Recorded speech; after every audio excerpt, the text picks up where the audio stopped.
আসসালামু আলাইকুম। আমি আজকে বাঙালির পছন্দের খাবার আলু ভর্তা আর ডিম ভাজি করেছি। তো আমি এখানে একটা ডিম ভাজি করার জন্য এখানে পেঁয়াজ, কাঁচামরিচ, নুন, হলুদ দিয়ে সুন্দর করে ডিমটা গুলিয়ে নিলাম ভালো মতো। এবার ডিমটা ভেজে নিব ভালো মতো। ডিমটা এবার উল্টে পাল্টে সুন্দর করে ভেজে নিব আমি। আর ডিম ভাজি আর আলু ভর্তা কার কার পছন্দ অবশ্যই বলবেন কমেন্টে। তো আমি এখানে একটু আলু ভর্তা করার জন্য পেঁয়াজ আর 2টা শুকনো মরিচ সুন্দর করে ভেজে নিলাম।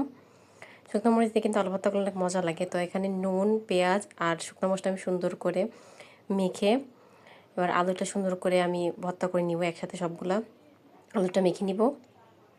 এবার উপর থেকে সুন্দর করে খাঁটি সরিষার তেল দিয়ে সবগুলো একসাথে সুন্দর করে মিশিয়ে ভর্তাটা একদম রেডি করে নিব। আর উপর থেকে একটু দিয়ে দিব হচ্ছে সরিষার তেল, আবারও দিয়ে আবার একটু সুন্দর করে মেখে নিব ভর্তাটা। এই যে একদম আলু ভর্তাটা একদম রেডি। আর এই মজাদার খাবারটা কার কার পছন্দ অবশ্যই কমেন্টে বলবেন। আর আমার ভিডিওটা ভালো লাগলে সবাই লাইক, কমেন্ট করবেন, শেয়ার করবেন আর সাপোর্ট করবেন।